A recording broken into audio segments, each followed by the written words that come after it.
kasih.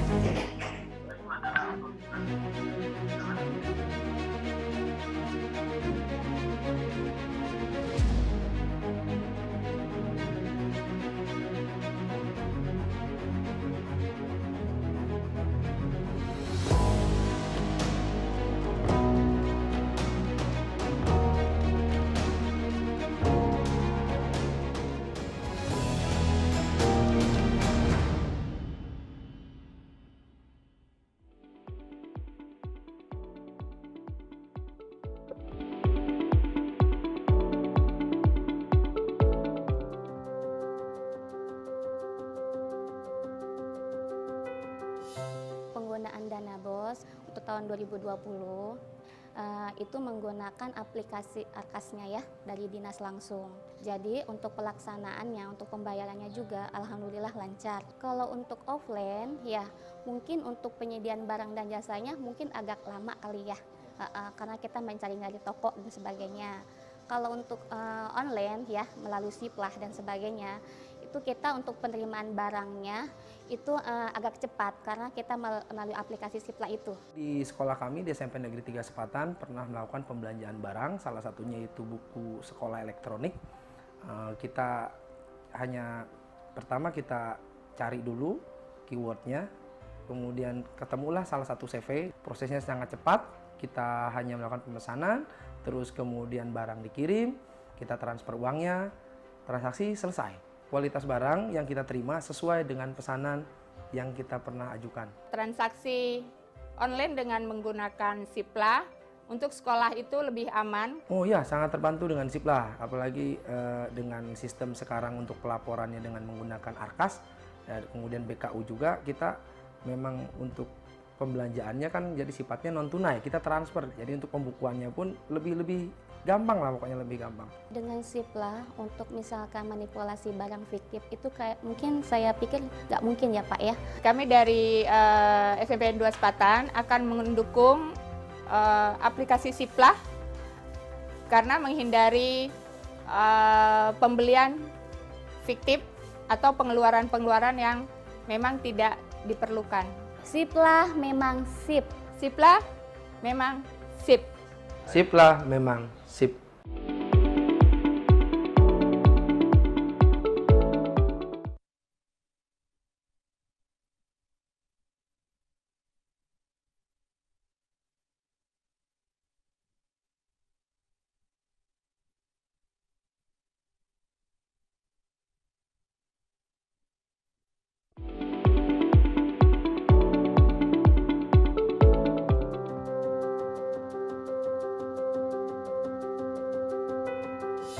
Penggunaan dana BOS untuk tahun 2020 itu menggunakan aplikasi Arkasnya ya dari dinas langsung. Jadi untuk pelaksanaannya, untuk pembayarannya juga alhamdulillah lancar. Kalau untuk offline ya mungkin untuk penyediaan barang dan jasanya mungkin agak lama kali ya, karena kita mencari dari toko dan sebagainya.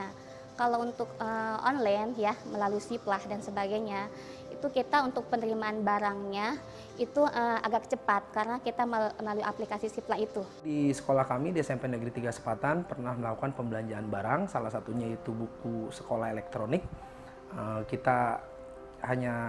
Pertama kita cari dulu keywordnya, kemudian ketemulah salah satu CV, prosesnya sangat cepat, kita hanya melakukan pemesanan, terus kemudian barang dikirim, kita transfer uangnya, transaksi selesai. Kualitas barang yang kita terima sesuai dengan pesanan yang kita pernah ajukan. Transaksi online dengan menggunakan Siplah untuk sekolah itu lebih aman. Oh ya, sangat terbantu dengan Siplah, apalagi dengan sistem sekarang untuk pelaporannya dengan menggunakan Arkas, dan kemudian BKU juga, kita memang untuk pembelanjaannya kan jadi sifatnya non tunai, kita transfer, jadi untuk pembukuannya pun lebih gampang lah, pokoknya lebih gampang. Dengan Siplah untuk misalkan manipulasi barang fiktif itu kayak mungkin saya pikir nggak mungkin ya Pak ya. Kami dari SMP 2 Sepatan akan mendukung aplikasi Siplah karena menghindari pembelian fiktif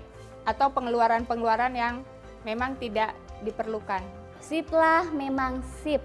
Siplah memang sip. Siplah memang sip.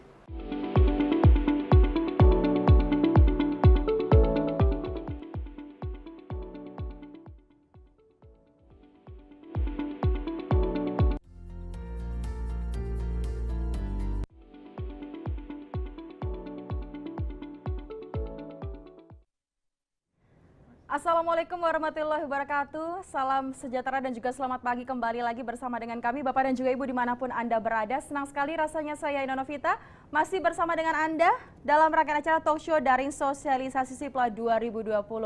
Kalau tadi kita banyak sekali membahas di segmen kedua dengan narasumber dan kali ini kita menghadirkan kembali di segmen ketiga ini dengan narasumber yang pastinya ahli di bidangnya masing-masing dan kali ini kita akan mengangkat tema yang spesial yaitu sesi UMKM sebagai penyedia dalam Sipla. Jadi kita akan membahas siapakah yang akan diuntungkan dalam UMKM ini. Dan juga sekali lagi acara ini dapat Anda saksikan melalui kanal YouTube di Sipla Kemendikbud dan juga tidak lupa saya ingatkan untuk tetap menjaga protokol kesehatan ya Bapak dan juga Ibu.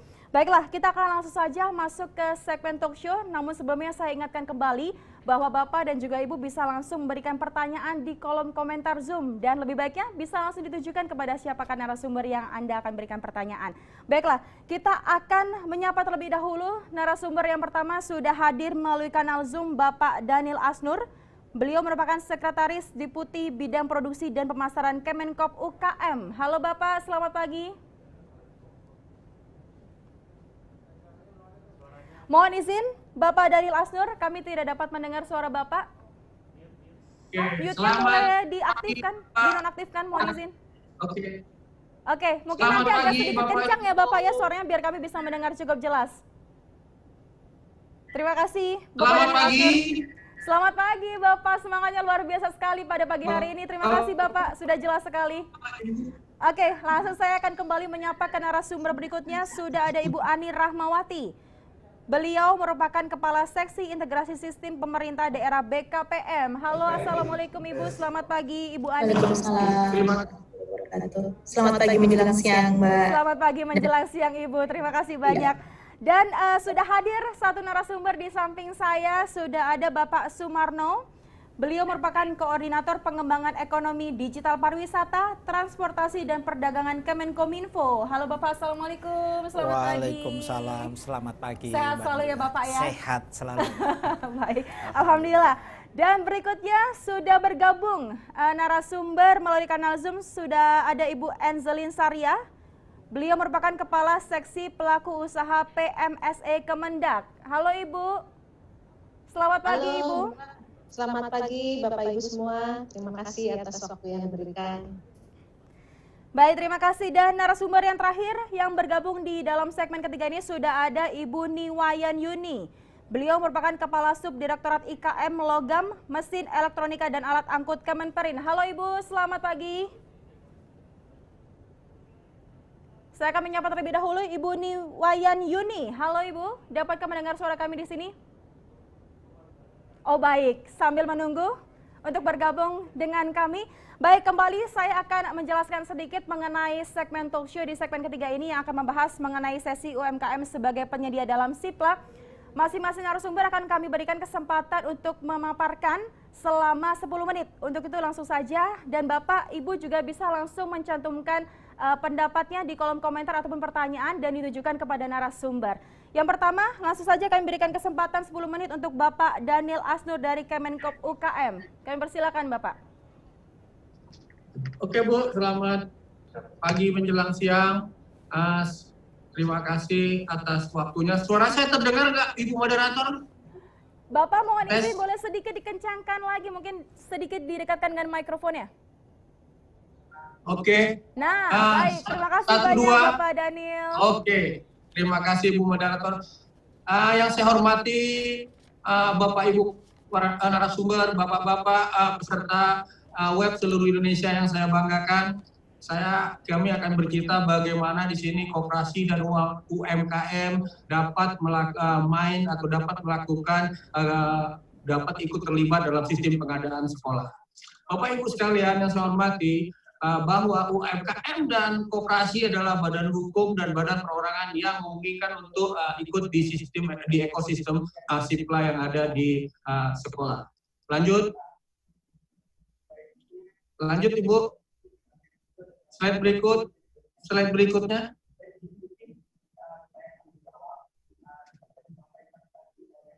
Oke, kalau kita slide berikutnya, Bu Moderator. Baik, halo. izin sesaat lagi Bapak. Oke. Kami akan segera Kalau kita Kalau kita lihat dari kondisi UMKM kita, 99% usaha pelaku di negeri ini adalah usaha kecil menengah dan koperasi. Kemudian kita pada tahun ini akan oke, ini slide ketiga, slide kedua. Pada tahun ini kita berharap ada 2 juta UMKM yang akan masuk dalam ekosistem digital, Bapak Ibu sekalian. Dengan total yang sudah ada adalah 88 juta. Artinya, kalau UMKM sudah mulai masuk di ekosistem digital, mereka mau tidak mau, mereka sudah dapat melakukan yang namanya elektronik pengadaan. Artinya, UMKM dan koperasi bisa masuk di dalam ekosistem SIPLA. Itu memungkinkan untuk kita lakukan sekarang. Jadinya, di negeri kita ini ada kurang lebih hampir 10 juta lebih untuk tahun ini yang bisa main di elektronik digital. Lanjut. Kalau kita lihat dari kondisi pandemi sekarang ini, Bapak Ibu sekalian, 50% UMKM kita itu tutup usahanya. Ini dari data yang kami terima dari call center kita di Kementerian Koperasi dan UKM. Jadinya karena tidak ada permintaan, maka barang bahan bakunya juga tidak akan dibeli. Kemudian ada pengurangan tenaga kerja, dan semuanya itu adalah risiko, semua itu adalah efek dari COVID-19 yang dirasakan oleh usaha kecil, menengah, dan koperasi. Tapi ada harapan di sini bahwa ada pasar yang akan kita bisa main atau kita bisa ikuti. Yang pertama adalah pasar bagaimana usaha kecil ikut terlibat dalam ekosistem SIPLA ini, Bapak Ibu sekalian. Usaha kecil dan koperasi bisa masuk di SIPLA ini. Artinya pengadaan sekolah bisa penyediaannya dilakukan oleh usaha kecil, menengah, dan koperasi. Yang kemudian adalah ada satu lagi lapangan atau pasar yang bisa kita rayu usaha kecil, menengah, dan koperasi adalah pasar belanja barang pemerintah. Saya akan cerita mengenai pasar apa yang bisa kita raih untuk di SIPLA ini. Slide berikutnya. Kalau kita lihat dari gambar ini, Bapak Ibu sekalian, ada 27 triliun potensi nilai paket pengadaan SIPLA dari 400 ribuan kesatuan pendidikan yang ada sekarang. Existing sekarang baru 5 triliun yang dilakukan. Artinya ada peluang untuk kami koperasi dan usaha kecil menengah untuk mengambil ini. Kalau kita lihat di SIPLA itu sudah dibagi, ada pengadaan di bawah 10 juta, ada pengadaan di bawah 10 dan 50 juta, ada pengadaan yang di atas 200 juta. Itu adalah potensi-potensi yang bisa kami lakukan, yang bisa diambil oleh usaha kecil menengah untuk main di SIPLA ini. Artinya usaha kecil menengah yang sudah go digital bisa masuk dalam ekosistem SIPLA. Bagaimana caranya? Tentu koperasi dan usaha kecil menengah ini bisa ditunjuk oleh penyedia untuk melakukan pengadaan barang oleh pemerintah. Kita kementerian dan dinas-dinas berharap bahwa semua usaha kecil menengah yang sudah digital dan sudah masuk ekosistem ini bisa kita mengadakan pendampingan dan pelatihan, dan sekaligus untuk merekomendasikan mereka masuk ke dalam SIPLA. Ini adalah peluang bagi usaha kecil menengah di masa COVID bisa main dan ikut dalam pengadaan barang sekolah yang dilakukan oleh produk UKM. Koperasi banyak yang bisa masuk di sini, Bapak Ibu sekalian. Koperasi pengrajin, koperasi furniture, koperasi perkakas. Itulah koperasi-koperasi yang membuat atau melakukan produksi untuk yang kita bisa ambil. Contohnya koperasi furniture, itu bangku-bangku sekolah itu dilakukan oleh koperasi dan itu bisa masuk di sini. Oke, lanjut. Kalau kita lihat dari SIPLA itu penyedia dan itu mempunyai persyaratan. Yang pertama perorangan. Perorangan itu UMKM, oke masuk di sini. Kemudian badan usaha koperasi. Jadinya UKM dan badan usaha koperasi bisa main di SIPLA. Badan usaha koperasi dan terpercaya, koperasi ini memiliki kedekatan dengan satuan didik. Begitu juga dengan usaha kecil menengah. Bagaimana kita bisa mengangkat ekonomi suatu daerah di suatu kabupaten agar UKM dan koperasi di daerah tersebut bisa masuk dalam ekosistem SIPLA. Artinya sekolah tidak usah jauh-jauh mengambil barang. Mungkin dari UKM-UKM yang ada di sekitarnya, Bapak Ibu sekalian. Itu sangat menguntungkan kita dan akan mengembangkan ekonomi di daerah kita masing-masing. Jadinya memungkinkan koperasi dan UMKM main di SIPLA ini. kalau dari syarat-syarat yang ada di SIPLA. Lanjut Bapak Ibu sekalian. Lanjut. Oke. Saya coba metrik saya rekomendasikan. Kalau kita lihat dari jenis belanjanya Bapak Ibu sekalian, kita rekomendasikan umpamanya usaha mikro kecil yang asetnya di bawah 50 juta dan omsetnya di atas kurang dari 300 juta itu bisa kita tunjuk untuk main di makanan minuman, di ATK dan souvenir. Itu sangat memungkinkan. Kalau di SIPLA itu ada paket di atas 10 juta sampai dengan 50 juta, itu usaha kecil dan menengah bisa kita lakukan main di situ. Karena usaha kecil menengah itu omsetnya adalah 300 juta sampai 2,5 M dan 50 juta sampai asetnya 50 juta sampai 500 juta. Itu bisa mereka mengadakan ATK, catering, buku, brosur, atau apa segala macam yang ada di SIPLA. Selanjutnya adalah usaha menengah. Itu yang di atas 50 juta atau 200 juta. Menengah bisa masuk di situ karena ada furniture, kemudian komputer, alat perkakas, dan lain-lain. Artinya, dalam ekosistem ini, koperasi dan usaha kecil menengah bisa melakukan atau bisa ikut dalam SIPLA. Koperasi sangat memungkinkan Bapak Ibu sekalian, karena koperasi itu badan hukum. Tapi kalau koperasi badan hukum jangan diminta SIUP, karena SIUP koperasi tidak akan ada. Koperasi adalah pendiriannya adalah merupakan SIUP. Ada perbedaan agar koperasi bisa main di sini. Banyak koperasi kita yang memproduksi alat-alat perkakas yang bisa masuk di tempat di pengadaan sekolah ini. Lanjut. Oke, ini ya Bu. Ini Bapak. Ini adalah contoh yang ada di SIPLA. Jadinya kalau kita mau masuk SIPLA, usaha kecil menengah atau Bapak Ibu bisa melihat buka SIPLA, kemudian ambil salah satu penyedia di situ dan kita bisa masuk langsung di dalam penyedianya apa. Jadi sangat memudahkan untuk usaha kecil masuk di sana. Saya rasa itu yang bisa saya informasikan Bapak Ibu sekalian. Sekian, terima kasih. Baik, terima kasih Bapak Daniel Asnul dari Kemenkop UKM. Jadi memang Bapak Daniel untuk pengadaan SIPLA ini bisa dilakukan oleh penyedia UKM kecil dan juga koperasi ya Bapak ya? Bisa Bu, sangat bisa. Bisa sekali, luar biasa penjelasannya sangat menarik sekali Bapak. Baik, nanti kita akan lanjut dengan pertanyaan, namun sebelumnya saya ingatkan kepada Bapak dan juga Ibu untuk bisa langsung mencantumkan pertanyaan di kolom komentar Zoom dan bisa nanti langsung ditujukan kepada narasumber siapa sehingga mudah untuk kami bacakan. Untuk itu langsung saja narasumber berikutnya sudah hadir yaitu Ibu Ani Rahmawati. Beliau merupakan Kepala Seksi Integrasi Sistem Pemerintah Daerah BKPM. Ibu masih sama, kami akan berikan waktu 10 menit. Kami persilakan Ibu Ani Rahmawati. Baik, terima kasih Ibu Moderator. Bismillahirrahmanirrahim. Assalamualaikum warahmatullahi wabarakatuh. Suara saya cukup jelas didengar ya Bapak Ibu ya? Sudah cukup Ibu? Ya, baik. Selamat pagi menjelang siang. Pada kesempatan ini kami dari BKPM paparan terkait kemudahan perizinan online melalui OSS sebagai UMKM. Baik, sebagaimana Bapak Ibu ketahui bahwa OSS ini sudah di-launching atau dipergunakan di seluruh Indonesia itu tanggal 9 Juli tahun 2018. Mudah-mudahan Bapak Ibu para pelaku usaha juga sudah familiar terkait sistem OSS ini yang pasti. Kemudian OSS ini adalah dipergunakan untuk semua pelaku usaha Bapak Ibu, untuk perseorangan maupun sebagai kantor perwakilan.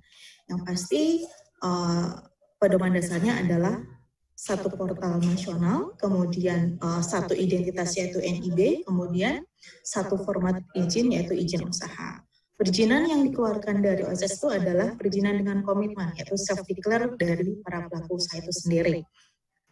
Dan kemudian validasi data juga sudah terintegrasi Bapak Ibu, yaitu dari AHU, kemudian dari Dukcapil, pajak, serta ATR BPN. Oke, monggo dilanjut Ibu untuk paparannya. Dilanjut Ibu, oke. Baik, jadi di sini untuk tahapan perizinan Bapak Ibu ada nomenklatur lama serta baru. Untuk yang lama itu pasti ada tahapan persiapan, kemudian konstruksi serta produksi. Dulu terbitnya yang persiapan adalah izin prinsip PPM atau IP dulu. Kemudian tahapan konstruksi itu ada fasilitas, izin KL, kemudian izin daerah, kemudian baru pengajuan izin usaha pada tahapan produksi. Kemudian kalau untuk nomenklatur baru, itu semua perizinan itu diterbitkan di depan. Dan dengan sepikir Bapak Ibu, dengan komitmen. Baik, lanjut. Oke, untuk mekanisme yang lama itu semua pelaku usaha itu bisa sudah maupun belum memiliki pendirian badan usaha, baru kemudian dia mengajukan ke sistem atau untuk pendaftaran untuk pendiriannya. Kemudian kalau untuk mekanisme baru, semua pelaku usaha itu harus memiliki pendirian dulu, pergi ke notaris untuk mendirikan badan usaha, baru dia ke sistem OSS untuk memproses perizinannya. Ini untuk non perseorangan Bapak Ibu. Kalau untuk perseorangan dia bisa langsung ke sistem OSS untuk memproses perizinan tanpa perlu ke notaris yang pasti. Oke, lanjut. Bisa lanjut? Ya.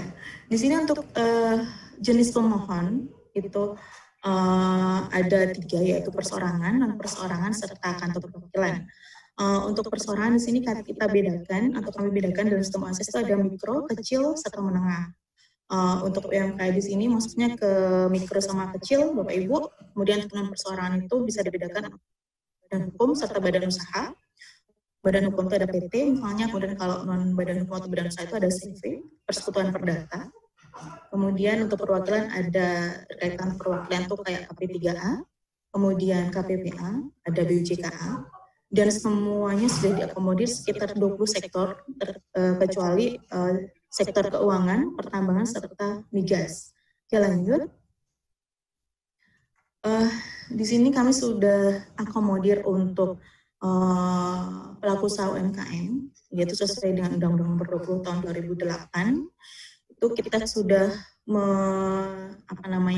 menfilter. Dia sudah disediakan bahwa kain bersihnya itu sudah sesuai, kalau mikro itu harus lebih atau sama dengan 50 juta, kemudian di bawah atau sama dengan 50 juta untuk mikro, kemudian kalau kecil itu di atas 50 juta sampai dengan 500 juta, kemudian untuk yang menengah itu di atas 500 juta sampai dengan 10 miliar. Untuk data kekayaan bersih ini hanya diperuntukkan untuk UMK, kalau selain UMK itu tidak akan ada pengisian data kekayaan bersih ini, Bapak Ibu. Oke, lanjut. Ini untuk BISPRO-nya Bapak Ibu, yang ini untuk non perseorangan serta perusahaan yang menengah kita samakan untuk BISPRO-nya, yaitu yang pasti kalau untuk step by step-nya itu sama, ada akun, pembuatan akun, kemudian NIB, kemudian izin usaha, kemudian izin operasional komersial. Di mana NIB ini berlaku sekaligus sebagai TDP, API serta NIK, kemudian terbit izin usaha di sini dengan komitmen yang pasti. Ketika memang si pelaku usaha memang ada komitmen seperti komitmen prasarana, izin lokasi, izin lingkungan, IMB dan SLF. Kemudian ada persyaratan teknis mungkin seperti IUJK itu ada persyaratan teknis seperti SBU, baru kemudian izin usahanya itu berlaku efektif ketika sudah dinotifikasi atau diverifikasi oleh instansi sesuai kewenangan. Kemudian step lebih lanjut adalah izin operasional komersial. IOK ini sifatnya adalah umum Bapak Ibu, jadi semua KBL itu bisa tergantung dari kebutuhan si pelaku usaha. Baik, lanjut. Di sini kelebihan dari UMK itu adalah izin usahanya itu langsung berlaku efektif Bapak Ibu. Berbeda ketika dia non perseorangan atau yang perseorangan, karena terbitnya adalah izin usaha sesuai dengan sektor. Kalau UMK ini terbitnya adalah UMK. Semua sektor itu terbitnya adalah UMK. Dan dia berlaku otomatis efektif walaupun dia mempunyai komitmen sarana atau prasarana seperti lokasi lingkungan dan diperkecualikan untuk IMB dan SLF, dia tidak akan ada komitmen itu. Itu nantinya ke pos audit contohnya, Bapak Ibu. Kemudian untuk NPWP ini tidak diwajibkan untuk pelaku usaha UMK, kecuali untuk pelaku usaha yang memang membutuhkan untuk data sebagai kegiatan ekspor. Kemudian untuk IOK juga sama, berlakunya juga prosesnya itu seperti yang non perseorangan atau yang perseorangan, dia tetap bisa memilih dan dia harus diproses ke kementerian atau lembaga atau pemerintah daerah sesuai dengan kewenangannya. Oke, lanjut. Ini untuk terkait validasi Bapak Ibu. Validasi ketika perusahaan itu mendaftar registrasi itu NIK, itu langsung ketarik datanya dari Dukcapil. Ketika nomor, misalnya ketika mendaftar nomornya itu tidak sesuai atau salah, itu tidak akan bisa masuk ke register ke sistem ASS karena sudah terhubung dengan sistem dari Dukcapil. Kemudian terkait AHU, ini untuk non perseorangan, kemudian dan badan usaha. Kemudian terkait DJP, ya untuk NPWP, Bapak Ibu itu juga sudah ada validasi dari DJP terkait KSWP, ini untuk non perseorangan juga. Kemudian terkait RPPN, itu juga terkait EDTR, ini baru sebagian, belum semuanya tervalidasi karena baru ada beberapa data yang bisa kita tarik dari data Bistarunya. Oke, untuk yang saat ini untuk data legalitas untuk operasi memang belum bisa ditarik dari sistem AHU Bapak Ibu, jadi masih dilakukan secara manual, rekaman manual di dalam sistem ASS. Kemudian yang paling penting adalah bahwa satu perusahaan itu hanya cukup satu NIB. Dalam satu NIB itu bisa mencakup beberapa KBLI, sepanjang KBLI-nya itu tidak single purpose Bapak Ibu. Jadi harus dipastikan dulu KBLI-nya itu single purpose atau tidak. Kalau misalnya dia single purpose hanya boleh satu dalam satu NIB. Kemudian terbitnya adalah sesuai sektor masing-masing dari KBLI dimaksud. Misalnya kalau jasa perdagangan dia akan sektornya ke Kemendak atau sektor perdagangan. Izin usahanya adalah surat izin usaha perdagangan. Ini dikecualikan untuk UMK ya Bapak Ibu ya. Kalau UMK itu KBL-nya bisa banyak, tapi terbit izin usahanya ya UMK saja. Dia tidak mengikuti sektornya, gitu Bapak Ibu. Oke, lanjut. Lagi waktunya. Ini seperti yang sudah disampaikan di depan tadi. Oke, lanjut. Ibu Ani, kami persilakan. Ya, Ibu. 1 menit lagi waktunya. Oh ya. Baik, ini sudah mau selesai, Bu. Ya. Baik, ini sudah tadi untuk yang UMK itu tadi hanya satu saja UMK, tidak ada sektornya, semuanya sama untuk izin usahanya. Untuk KBL-nya bisa beberapa Bapak Ibu, sepanjang tidak single purpose. Oke, lanjut.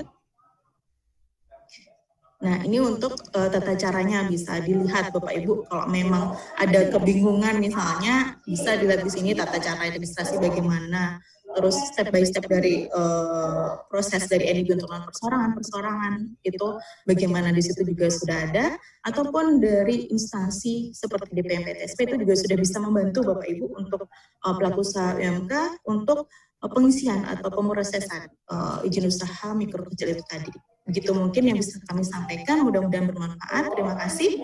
Wassalamualaikum warahmatullahi wabarakatuh. Waalaikumsalam warahmatullahi wabarakatuh. Terima kasih Ibu Ani dari BKPM. Jadi Bapak dan juga Ibu untuk perizinan memang ini sudah ada beberapa ketentuan berdasarkan komitmen. Dan Ibu Ani untuk OSS sudah bisa digunakan dan juga sudah bisa diakses ya Ibu Ani? Betul, betul. Baik. Dan berikutnya sebelum kita menuju ke paparan narasumber berikutnya, saya ingin menyapa terlebih dahulu sudah bergabung kembali bersama dengan kami Ibu Niwayan Yuni. Beliau merupakan Kepala Subdirektorat IKM Logam Mesin Elektronika dan Alat Angkut Kemenperin. Halo Ibu, selamat pagi menjelang siang Ibu Niwayan Yuni. Apa kabar Ibu? Baik, sudah bergabung ya Ibu dengan kami? Selamat pagi Mbak. Terima kasih, selamat pagi Bapak Ibu sekalian. Iya, dan juga Bapak Bahri sudah turut bergabung. Saya akan menyapa terlebih dahulu. Halo Bapak Bahri dari Kemendak. Selamat pagi Mbak. Halo Bapak, selamat bergabung. Baik, dan berikutnya kita akan lanjut lagi ke narasumber yang sudah hadir di samping saya, yaitu Bapak Sumarno. Beliau merupakan Koordinator Pengembangan Ekonomi Digital Pariwisata, Transportasi, dan Perdagangan Kemenkominfo. Untuk itu kami persilakan, kami berikan waktu selama 10 menit. Terima kasih Mbak Novita. Assalamualaikum warahmatullahi wabarakatuh. Selamat pagi, salam sejahtera untuk kita semua. Yang saya hormati Bapak Ibu, mudah-mudahan Bapak Ibu dalam keadaan sehat walafiat semua. Pada kesempatan ini kami mengucapkan terima kasih karena telah diundang pada acara sosialisasi aplikasi Siplah.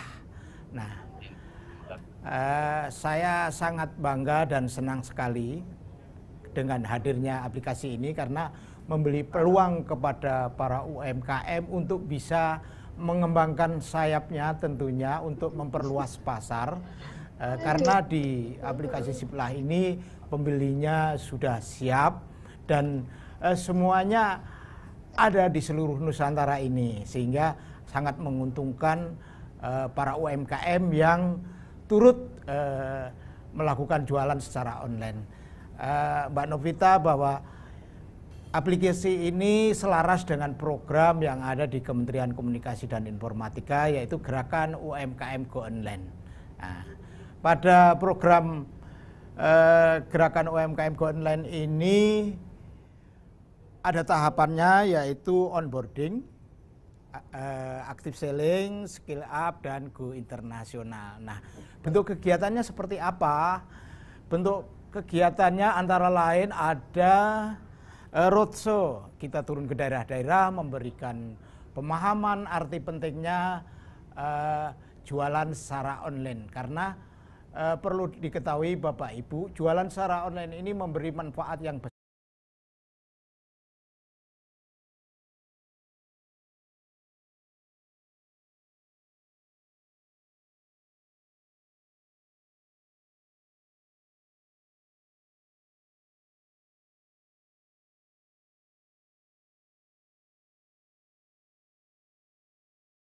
Untuk gerbek pasar, kita turun ke pasar-pasar rakyat, mendampingi para UMKM, ngajari bagaimana cara mengunduh aplikasi yang ada, terus bagaimana caranya untuk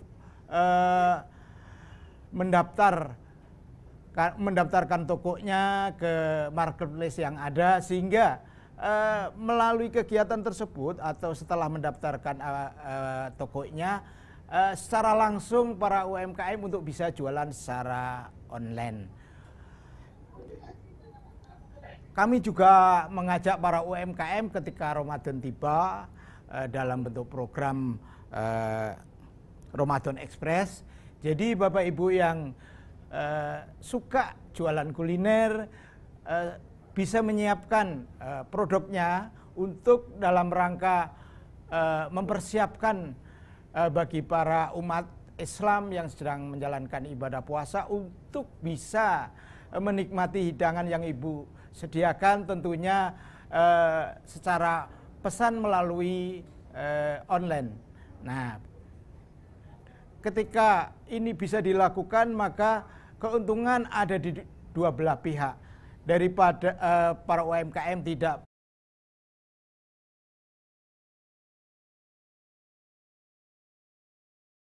cukup pesan secara online, maka apa yang dibutuhkan akan sampai di rumah masing-masing. Nah,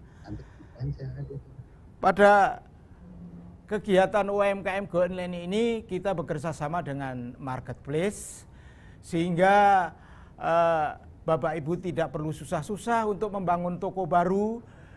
Sudah dibantu teman-teman kita untuk bisa membuka toko baru secara online di dunia maya. Sehingga Bapak Ibu akan tinggal membuka tokonya, memantau terus aplikasi yang ada, sehingga pesanan akan membanjiri dagangan Ibu untuk bisa laku dipesan dari Sabang sampai Merauke. Nah, lanjut, bahwa ini merupakan gambaran sebetulnya UMKM yang ada di Indonesia ini sangat besar, ada 60 juta. Nah, tapi yang jualan secara online baru sedikit, baru 8%. Maka dari itu akan terbuka kesempatan secara luas bagi para UMKM untuk bisa bergabung meramaikan seperti aplikasi yang disediakan oleh Siplah ini, sehingga Bapak Ibu akan semakin bisa memiliki kesempatan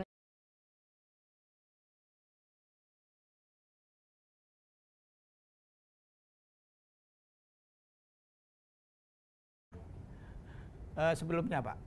Sebelumnya? Ya, sebelumnya. Baik.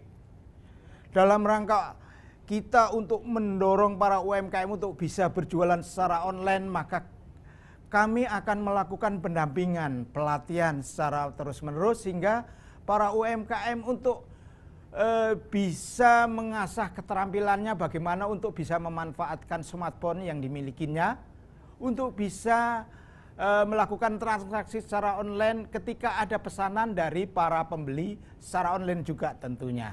Nah, bersama Marketplace kita akan juga melakukan pelatihan-pelatihan secara online, khususnya di tahun ini ketika terjadi pandemi COVID-19, kita tidak bisa turun ke daerah-daerah untuk melakukan pendampingan secara offline, kita lakukan pendampingan secara online. Terus kita lakukan sehingga informasi baru terkait dengan perkembangan teknologi ini akan bisa diterima atau bisa dipelajari Bapak Ibu tentunya dengan panduan-panduan mengikuti kegiatan pelatihan secara online. Lanjut. Bapak Ibu yang saya hormati, tentunya tidak mudah kita mengajak UMKM untuk go digital. Ada kendala di berbagai daerah, tentunya daerah pelosok, pedalaman terkait dengan sinyal. Nah, tapi pada akhir-akhir ini sudah banyak mengalami kemajuan karena Kementerian Komunikasi dan Informatika terus melakukan pembangunan infrastruktur seperti pembangunan palaparing, penanaman fiber optik di bawah laut yang bisa menghubungkan kota-kota besar di seluruh Indonesia dan kabupaten yang ada, sehingga para UMKM yang tersebar di seluruh Nusantara ini untuk bisa terus melakukan transaksi berjualan secara online. Nah, lanjut Pak. Lanjut. Bagaimana untuk bisa membantu dan mendukung terus para UMKM yang ada? Kami sangat berharap bahwa sinergi antar kementerian lembaga agar terus dipertahankan, terus bekerja sama. Jangan lelah dan jangan berhenti kita untuk terus mendampingi para UMKM yang ada. Karena teknologi akan terus mengalami perubahan, sehingga kita harus terus melakukan penyelarasan sesuai dengan tuntutan zaman yang ada. Sehingga para UMKM tidak hanya sebatas jualan online, namun bisa kita ajari bagaimana untuk bisa mengetahui dengan menggunakan smart assistant, para UMKM bisa mengetahui berapa jumlah stok yang ada di gudang, berapa jumlah barang-barang yang sudah laku, dan kira-kira barang-barang yang paling digemari oleh para konsumen itu seperti apa saja. Sehingga para UMKM terus bisa menyediakan barang-barang sesuai dengan kebutuhan masyarakat. Lanjut Pak. Terus. Nah, ke depan kami akan melakukan penyusunan kajian UMKM naik kelas. Kita akan memetakan antara UMKM yang mikro dan kecil, karena berikutnya kami akan terus melakukan pendampingan kepada UMKM untuk bisa naik kelas di tahun 2021. Bagaimana caranya? Tentunya untuk terus mengajak para UMKM untuk melakukan transformasi digital atau adopsi teknologi. Dengan demikian, maka para UMKM akan mendapatkan ilmu-ilmu baru, menyesuaikan perkembangan zaman. Tentunya dari kementerian dan lembaga yang lain juga akan mengetahui bagaimana potensi yang ada saat ini yang berada kepada Bapak Ibu. Apabila Bapak Ibu akan kesulitan modal, nah ada kementerian lembaga yang bisa membantu, akan bisa membantu permodalan Bapak Ibu. Misalnya ada perbankan, mereka akan turut membantu bagaimana agar Bapak Ibu untuk bisa meningkatkan permodalan sehingga usaha Bapak Ibu akan semakin meningkat. Selain itu, 1 menit lagi. Iya, Kominfo akan menyediakan toolkit, yaitu membantu para UMKM selain untuk pelatihan secara online, juga membagikan pulsa atau paket data sehingga para UMKM untuk terus melakukan transaksi secara digital. Transformasi digital akan bisa dilakukan Bapak Ibu terutama bagi para UMKM yang belum melakukan onboarding atau berjualan secara online. Selain itu, Direktorat Jenderal Aplikasi Informatika pada tanggal 16 Juli juga sudah melakukan launching terkait dengan aplikasi Laku UMKM. Di sini membantu para UMKM untuk mendaftarkan ke aplikasi yang ada. Kalau biasanya Bapak Ibu satu mendaftarkan kepada misalnya marketplace A, satu lagi mendaftarkan ke marketplace B. Nah, melalui aplikasi UMKM ini, Laku UMKM ini, Bapak Ibu sekali mendaftar maka akan dibantu untuk bisa mendaftarkan ke semua marketplace yang ada di Indonesia. Kami sangat berharap Bapak Ibu untuk terus berjuang, terus bangun, terus bangkit untuk bisa berjualan secara online. Karena peluangnya sangat besar untuk bisa mengembangkan progres atau perusahaan Ibu semuanya. Saya kira ini, terima kasih yang bisa kami sampaikan. Kalau ada kurang dan lebihnya kami mohon untuk dibukakan pintu maaf yang sebesar-besarnya. Akhirussalam, wassalamualaikum warahmatullahi wabarakatuh. Waalaikumsalam warahmatullahi wabarakatuh. Ini menarik sekali Bapak Sumarno tadi sempat dibahas bahwa memang Kemenkominfo ini punya satu program gerakan. Jadi mengajak UMKM yang berjualan offline Bapak dan juga Ibu untuk mulai sekarang bisa berjualan secara go online. Bahkan sudah mengedukasi hingga ke daerah-daerah dan juga adanya pelatihan untuk memanfaatkan transaksi secara online ya Bapak. Jadi biar bisa lebih berkembang lagi ke depannya. Baik, untuk itu langsung saja kita beralih ke narasumber berikutnya. Sudah ada Bapak Bahri dari perwakilan dari Kemendak. Bapak kembali kami berikan waktu 10 menit dan juga Bapak dan juga Ibu yang ingin memberikan pertanyaan kami persilakan untuk menampilkan di kolom komentar dari Zoom. Untuk itu langsung saja Bapak Bahri perwakilan dari Kemendak untuk bisa memberikan paparan selama 10 menit. Halo Bapak Bahri. Bapak Bahri, selamat siang Bapak. Bisa mendengar suara saya cukup jelas? Halo Bapak Bahri. Mohon izin, rupanya Bapak Bahri tidak dapat hadir, melainkan Ibu Enzelin Sariah. Ibu Enzelin Sariah sudah bergabung dengan kami. Halo Ibu Enzelin Sariah, Kepala Seksi Pelaku Usaha PMSE dari Kemendak. Ibu kembali, kami akan berikan waktu 10 menit untuk memberikan paparan. Terima kasih Ibu. Selamat siang Mbak, terima kasih atas waktunya. Mohon izin paparannya bisa ditayangkan. Sesaat lagi akan kami tampilkan Ibu.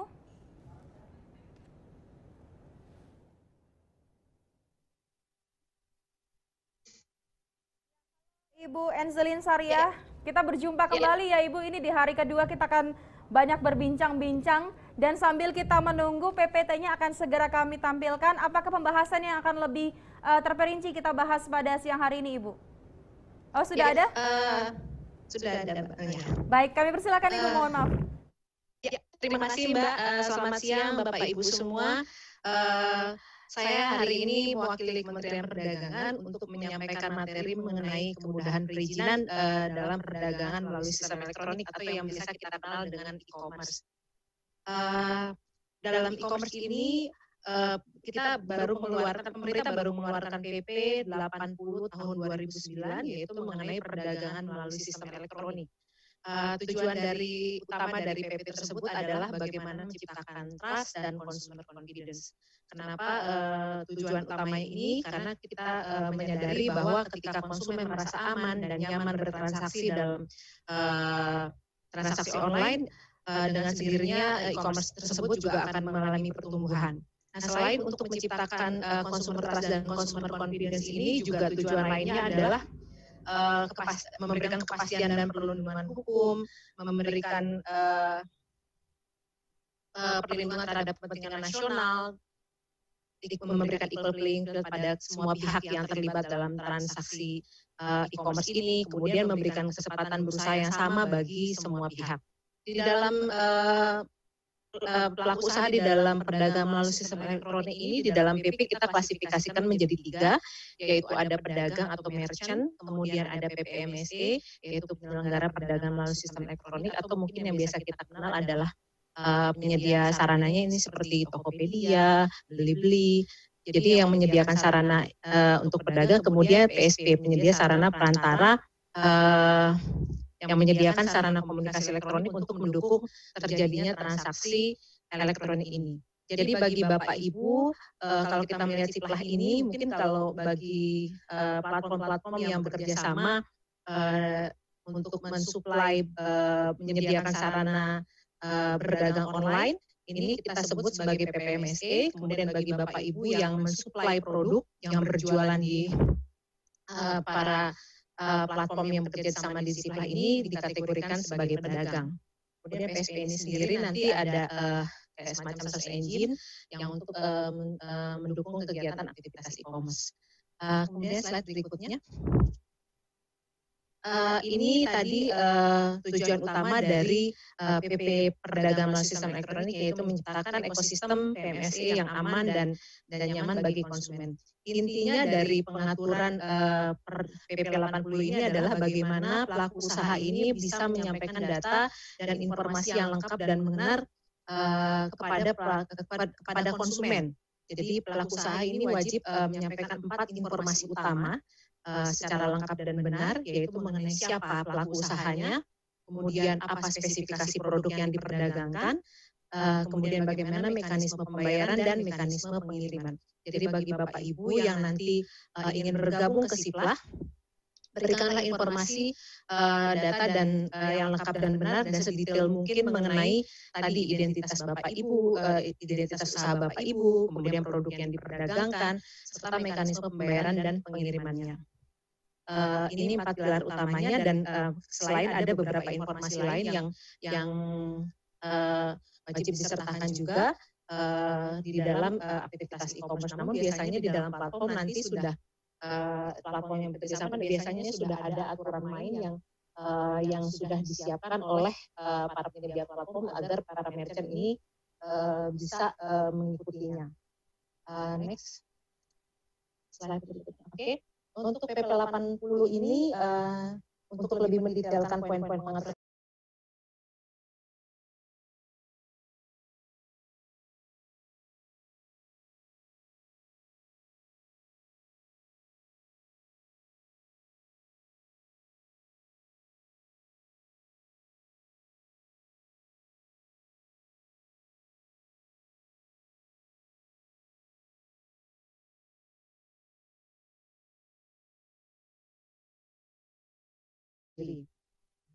slide berikutnya. Untuk di dalam terkait dengan perizinan, bagi Bapak Ibu yang berperan sebagai merchant, ini tidak ada jenis perizinan baru. Jadi ya ketika saat ini sedang berjualan offline, sudah memiliki perizinan berusaha, nah ini kedepannya bisa untuk aktivitas online juga, namun sepanjang tidak membangun platform sendiri. Karena ketika Bapak Ibu membangun platform sendiri untuk berjualan, nah ini akan dikategorikan sebagai PPMSE. Nah untuk PPMSE sendiri nanti ada izin khusus, yaitu SIO-PMSE, Surat Izin Usaha Perdagangan Melalui Sistem Elektronik. Karena prinsip utama dari aktivitas e-commerce ini adalah setiap ketentuan yang berlaku secara offline juga berlaku secara online. Jadi ketentuan yang diatur oleh masing-masing KL sebagai pembina sektor ini tetap berlaku dalam aktivitas offline maupun aktivitas online. Next, berikutnya. Nah ini untuk alur perizinan usaha PPMSE. Bagi pedagang dalam negeri, untuk dapat berdagang di PPMSE tadi, persyaratannya adalah memiliki izin usaha, kemudian khusus bagi mikro kecil, itu izinnya IUMK, jadi sesuai yang berlaku saat ini existing ada perizinan berusahanya, dan semua mekanisme perizinan yang ada di dalam aktivitas PMS ini nanti dilakukan di dalam OSS, seperti tadi yang sudah disampaikan oleh narasumber dari BKPM. Ketika sudah memiliki izin usaha ini, khusus bagi perdagangan retail nanti, pedagang eceran yang tidak memiliki toko offline, jadi dia hanya berjualan online, nanti KBLI-nya khusus yaitu 4791. Ini KBLI yang dikhususkan bagi merchant yang tidak punya toko offline.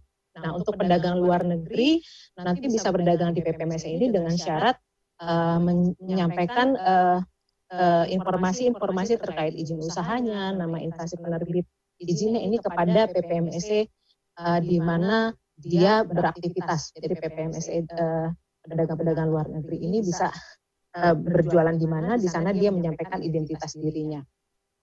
Slide berikutnya.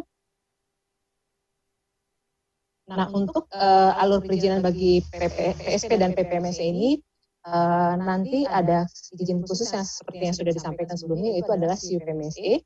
Nah, selain wajib memiliki CUPMSE, nanti juga diwajibkan untuk memiliki tanda daftar sistem elektronik yang ada di Kominfo ini untuk menjamin keamanan sistem elektronik itu sendiri. Sedangkan bagi platform-platform luar negeri, nanti mereka akan diwajibkan untuk memiliki tanda daftar sistem elektronik dari Kominfo, dan ketika sudah memenuhi kriteria tertentu diwajibkan untuk menunjuk kantor perwakilan di Indonesia. Kantor perwakilan ini berperan khususnya untuk sebagai penyambung lidah antara pemerintah dengan PPMSE luar negeri terkait dengan masalah-masalah perlindungan konsumen, kemudian juga program-program pembinaan yang akan diberikan kepada pelaku usaha lokal dan produk-produk dalam negeri. Berikutnya, nah ini beberapa yang harus disiapkan oleh pelaku usaha dalam melaksanakan ketentuan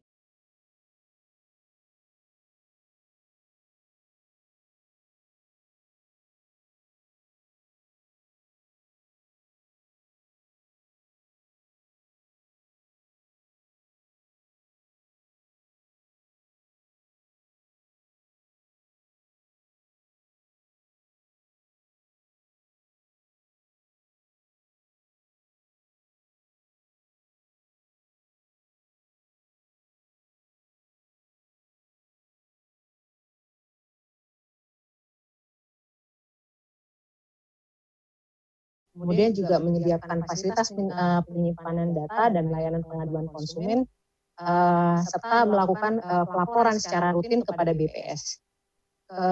Nanti BPS inilah yang akan mendistribusikan data dan informasi kepada terkait dengan perkembangan e-commerce kepada KL-KL yang membutuhkan. Nah, sedangkan untuk para pedagang sendiri atau merchant, ini kewajibannya adalah memiliki izin usaha sesuai dengan bidang usaha dijalankan dan memastikan barang yang diperdagangkan, barang dan jasa yang diperdagangkan ini tidak bertentangan dengan ketentuan perundang-undangan yang ada. Ini kewajiban pelaku usaha dalam negeri dan waktunya akan segera habis. Ya, baik Mbak. Ini kewajiban pelaku usaha dalam negeri dan luar negeri hampir sama dengan tambahan tadi bagi PPMSE dan PSP yang sudah memenuhi kriteria wajib memiliki menunjuk kantor perwakilan yang ada di dalam negeri. Bagi pedagangnya juga sama, tetap harus ketika berdagang produk barang dan jasanya tetap harus memenuhi ketentuan perundang-undangan yang ada. Mungkin itu Mbak, terima kasih atas waktunya. Baik, terima kasih Ibu Anzelin, tadi sudah dijelaskan bagi Bapak dan juga Ibu selaku pelaku usaha. Harap menyampaikan data yang lengkap ya Ibu dan juga memberikan informasi yang benar kepada konsumen mulai dari mekanisme pembayaran hingga pengiriman. Baiklah, dan kita akan lanjut lagi ke narasumber yang terakhir pada siang hari ini sudah bergabung dengan kami yaitu Ibu Ni Wayanyuni. Beliau merupakan Kepala Subdirektorat IKM, Logam, Mesin, Elektronika, dan Alat Angkut Kemenperin. Baik, kita langsung saja menuju ke Ibu Ni Wayanyuni. Ibu, kami berikan waktu selama 10 menit untuk memberikan paparan. Kami persilakan Ibu. Terima kasih MC. Selamat siang Bapak Ibu sekalian. Assalamualaikum warahmatullahi wabarakatuh.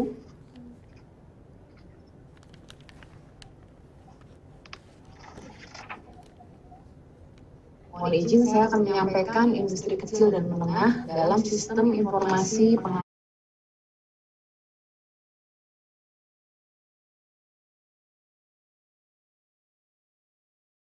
untuk industri kecil dan menengah. Yang disebut industri kecil itu yang seperti apa? Industri kecil ini untuk yang tenaga kerjanya sampai dengan 19 orang dan nilai investasi sampai dengan 1 miliar. Kemudian industri menengah ini untuk yang tenaga kerja 20 sampai 99 dengan nilai investasi maksimal 15 miliar. Kami di Direktorat Jenderal IKMA ini melakukan program untuk penguatan daya saing IKM baik itu melalui akses pembiayaan, yaitu KUR, maupun literasi fintech. Di sini untuk e-payment, seperti dengan Dana, GoPay, OVO ya. Kemudian juga akses sumber bahan baku dan penolong, ini utamanya melalui pendirian material center untuk mengakomodasi pembelian bahan baku dengan harga yang terjangkau dan kualitas yang terstandar. Kemudian kerjasama dengan logistik. Selanjutnya melakukan juga fasilitasi teknologi dan sarana prasarana produksi, peningkatan kualitas produk dan keahlian SDM, dan peningkatan pasar. Terkait dengan program penubuhan usaha baru, ini kami melakukan terhadap yang akan melakukan usaha, yaitu basic program, melalui fasilitasi keahlian, ini capacity building, kemudian startup kapital berupa mesin peralatan, dan juga fasilitasi perizinan. Selanjutnya untuk akselerator program, ini untuk yang sudah memulai merintis usaha dan menjalankan usaha melalui inkubator bisnis, yaitu Bali Kreatif Industri.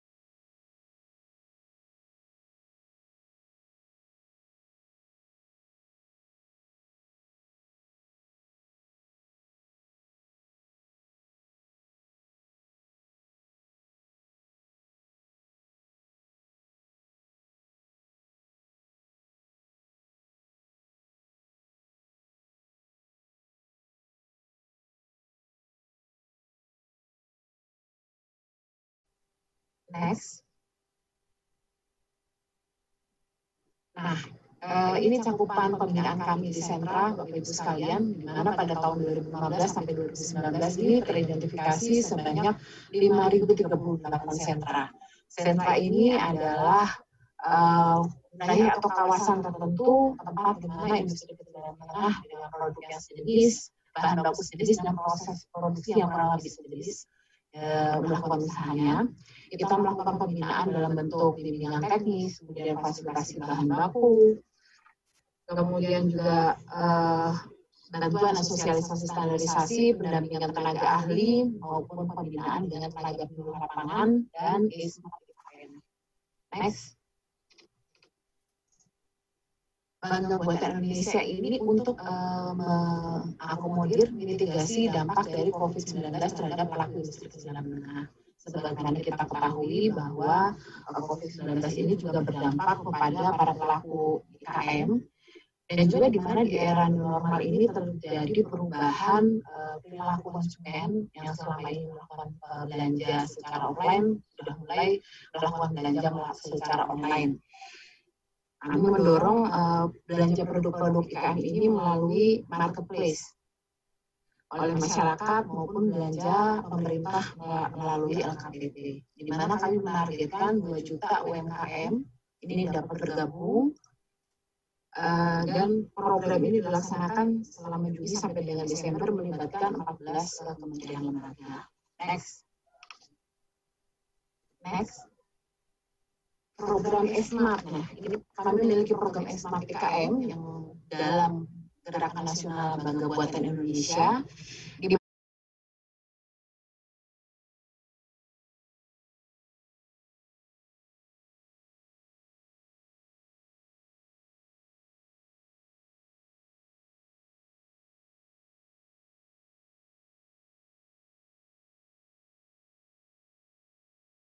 yang tergabung dalam E-Smart IKM. Next. Nah, Bapak Ibu sekalian, ini dapat mengakses produk-produk IKM binaan kami pada katalog online www.smartikm.id. Nah, ini katalog online ini terhubung langsung dengan marketplace maupun sosial media serta WhatsApp yang dimanfaatkan oleh pelaku IKM yang bersangkutan. Next. Untuk menjaga konsistensi mutu dan juga pelayanan daripada IKM dalam e-commerce, ini kita juga menyiapkan sustainability program melalui pendampingan, kemudian bimbingan teknis, tune up ini untuk meningkatkan kualitas dan kapasitas produksi, kemudian scale up melalui fasilitasi ke akun-akun premium e-commerce maupun go global, dan masuk ke jaringan retail yang besar. Next.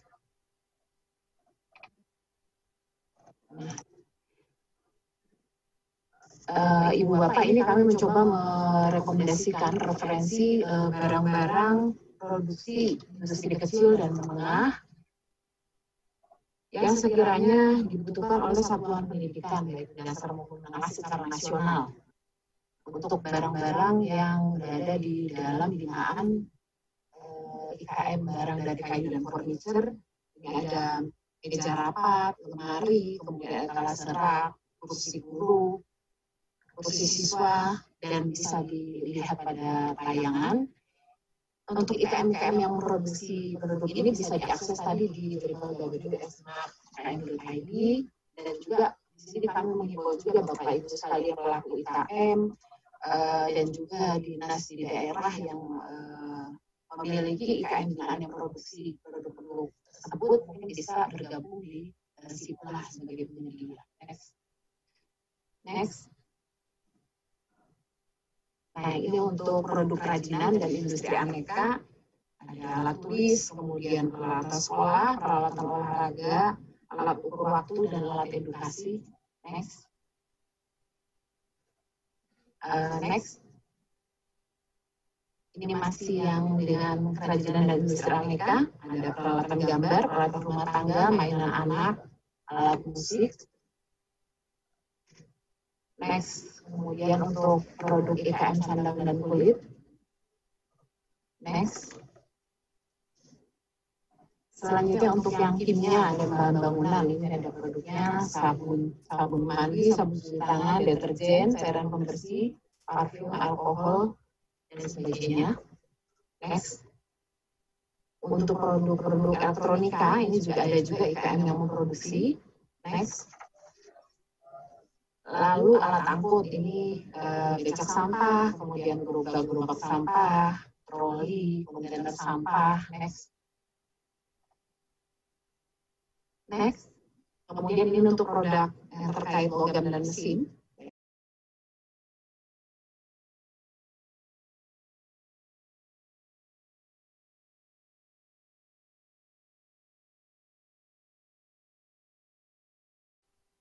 Next. Nah, ini contoh-contoh produknya Ibu Bapak sekalian. Nanti lebih banyaknya, lebih jelasnya bisa diakses di web Smart IKM. Next. Next. Next.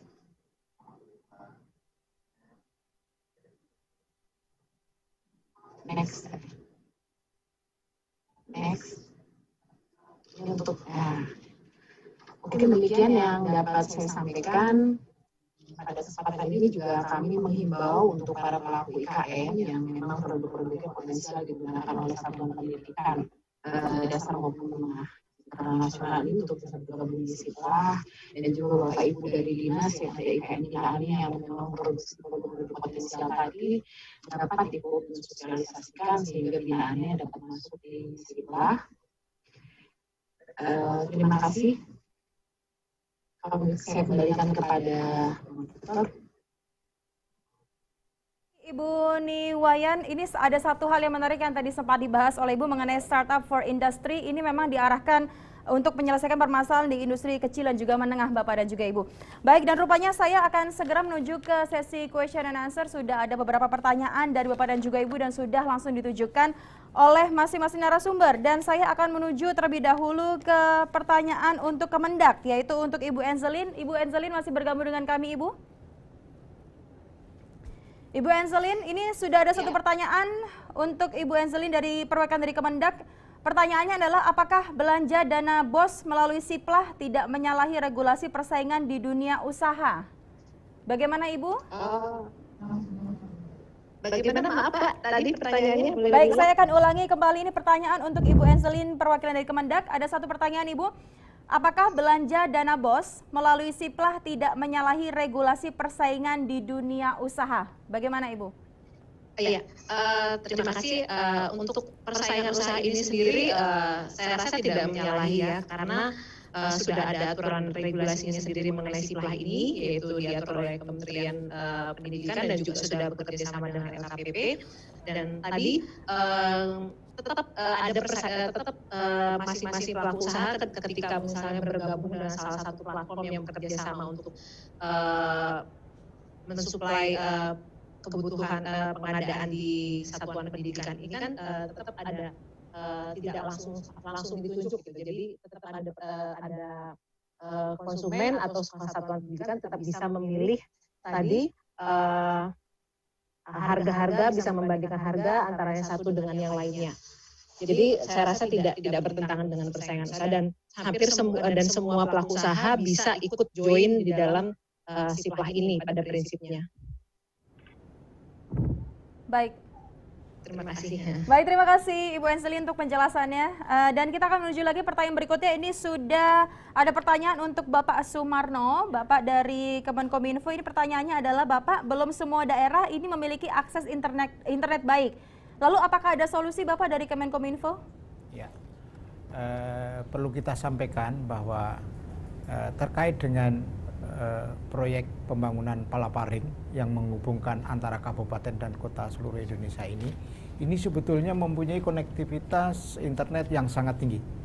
Nah, sekarang lagi ada proses nanti bulan Desember satelit Satria itu akan diluncurkan yang bisa membantu untuk pemakaian internet dengan sinyal yang sangat tinggi, sehingga acara yang biasanya muter-muter lemut-lemut kemungkinan akan bisa teratasi dengan konektivitas yang tinggi ini, sehingga Bapak Ibu akan menggunakan aplikasi akan bisa berjalan dengan baik. Baik, terima kasih Bapak Sumarno. Dan ini ada lagi satu pertanyaan ditujukan untuk Bapak Daniel dari Kemenkop UKM. Bapak Daniel sudah bergabung dengan kami di sini, Bapak? Ya. Bapak, ini kebetulan langsung ada 2 pertanyaan untuk Bapak ini. Saya akan menuju dengan pertanyaan pertama terlebih dahulu ya Bapak. Ini ada usul dan juga pertanyaan untuk Bapak Daniel Ansur. Sebaiknya harga di SIPLAH sudah termasuk ongkir dan pajak, itu usulannya, lantas sehingga sekolah tidak dibuat ribet lagi dalam pelaporan. Nah, kira-kira Bapak itu bisa atau tidak hal itu diterapkan? Kalau saya kira mengenai koperasi itu dari sistem itu, Bu. Sistemnya kalau memungkinkan tidak ada ongkir sih oke. Karena itu yang mengatur SIPLAH ini kan Kementerian Pendidikan. Saya nggak bisa, kalau saya sih oke, jangan pakai ongkir, agar harga lebih murah. Apalagi kalau usaha kecil menengahnya ada di daerah Bapak dan Ibu kan kalau pakai ongkir juga lebih murah. Itu saya nggak bisa menjawab karena saya tidak ikut dalam sistemnya yang ada. Tapi kalau menurut saya kalau usaha kecil menengah ya ongkirnya tidak harus masuk. Baik, lantas Pak Daniel kalau untuk jenis koperasi, koperasi apakah Pak yang dapat bergabung Pak kira-kira? Ibu Bapak sekalian, koperasi itu kan badan usaha, jadi semua jenis koperasi harusnya bisa masuk di sini. Jadi tidak ada yang kita bisa pilih. Koperasi produksi oke, koperasi simpan pinjam mungkin tidak bisa masuk. Tapi kalau koperasi produksi dan koperasi konsumen itu bisa masuk. Contoh, koperasi yang membuat furniture, kita bisa masukkan di dalam SIPLAH ini. Tapi teman-teman dari Kementerian Pendidikan juga harus membuka koperasi. Kalau saya lihat dari informasi dari sistemnya, itu belum terlihat bahwa koperasi itu ada formulirnya. Beda koperasi dengan perusahaan dan PT. Kalau koperasi itu dia tidak mempunyai video. Koperasi khusus badan usaha pendirian itu adalah unit usaha dia. Jadi koperasi bisa masuk di sini. Koperasi produksi, koperasi konsumen itu mungkin. Kalau simpan pinjam tentu enggak, karena kita tidak ada pinjam meminjam di sini. Baik Bapak Daniel, terima kasih banyak dan langsung saja kalau begitu kita akan tarik kesimpulan dari segmen ketiga ini yang membahas mengenai UMKM sebagai penyedia dalam SIPLAH. Baik, mungkin kita akan mulai terlebih dahulu dari Ibu Niwayan Yuni, Kemenperin. Ibu mungkin adakah kesimpulan ataupun saran yang dapat kami terima Ibu?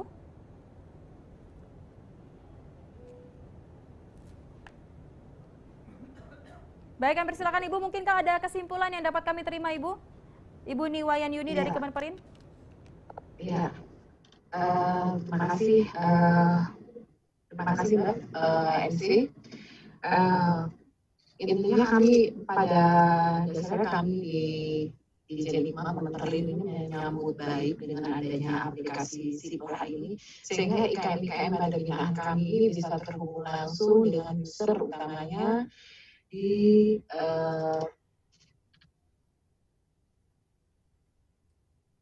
secara nasional, yaitu di sekolah-sekolah secara nasional, Mbak. Tentunya kami juga menghimbau para IKM dan juga para pembina di daerah ini untuk turut mensosialisasikan aplikasi Siplah ini, sehingga IKM-IKM pada binaan kita bisa masuk di aplikasi Siplah, sehingga produknya dapat diakses oleh sekolah-sekolah di secara nasional. Terima kasih.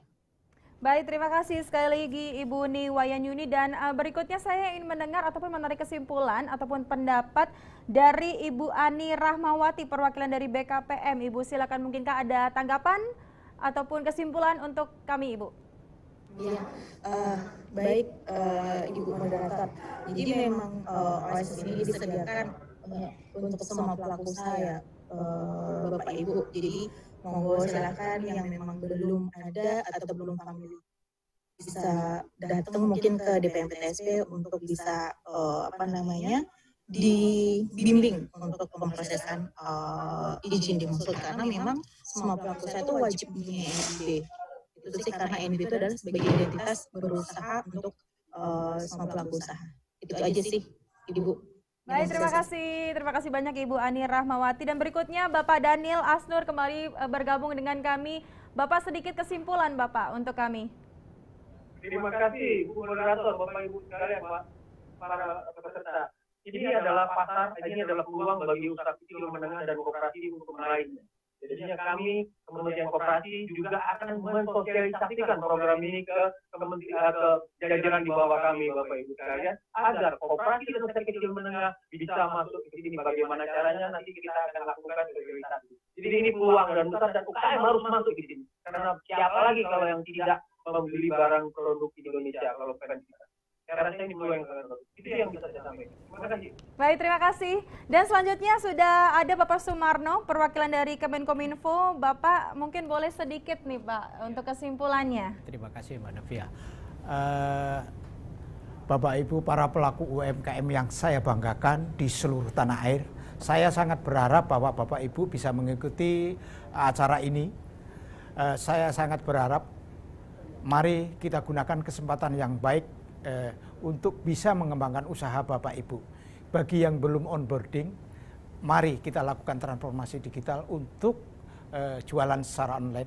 Bagi Bapak Ibu yang sementara ini belum aktif, mari kita aktif lagi, kita bangkit, kita manfaatkan aplikasi yang ada untuk bisa menunjang usaha Bapak Ibu untuk melakukan promosi secara luas.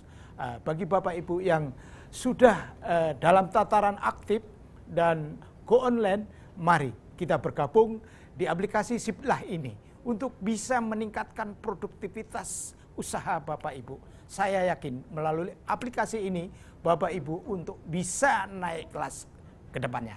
Terima kasih. Baik, terima kasih Bapak Sumarno, semangat sekali ya. Jadi mengajaknya ayo mulai sekarang kita mulai bangkit lagi ya Bapak ya. Baik. Betul, terima kasih banyak Bapak Sumarno, dan berikutnya satu lagi narasumber yang akan memberikan kesimpulan, Ibu mohon izin, Ibu Enzelin Syariah. Ya, baik Mbak. Terima kasih.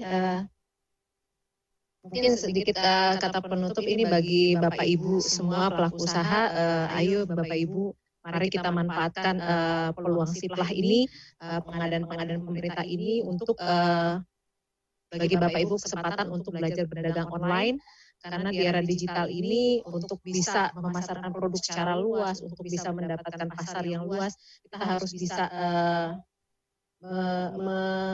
menyesuaikan diri dan memanfaatkan media-media perdagangan online yang ada untuk dapat bisa meningkatkan daya saing kita.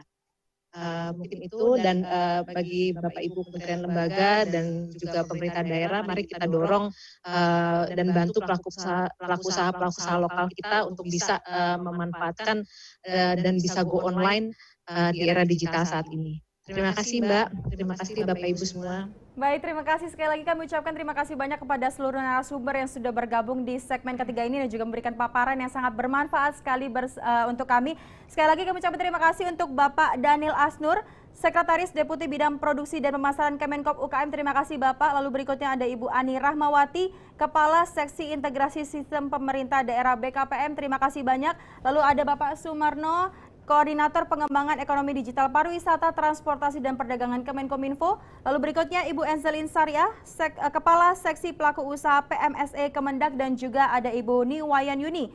Beliau merupakan Kepala Subdirektorat IKM Logam, Mesin Elektronika dan Alat Angkut Kemenperin. Dan juga sekali lagi Bapak dan juga Ibu yang masih bergabung, terima kasih. Jangan kemana-mana karena nantinya kita akan lanjut lagi di segmen berikutnya, yaitu segmen terakhir, di mana nanti kita akan membahas kira-kira siapakah mitra Sipla. Nah, penasaran untuk itu? Dan selain itu kami dapat disaksikan di kanal YouTube Siplah Kemendikbud. Dan kami akan segera kembali, sampai jumpa di segmen berikutnya. Terima kasih.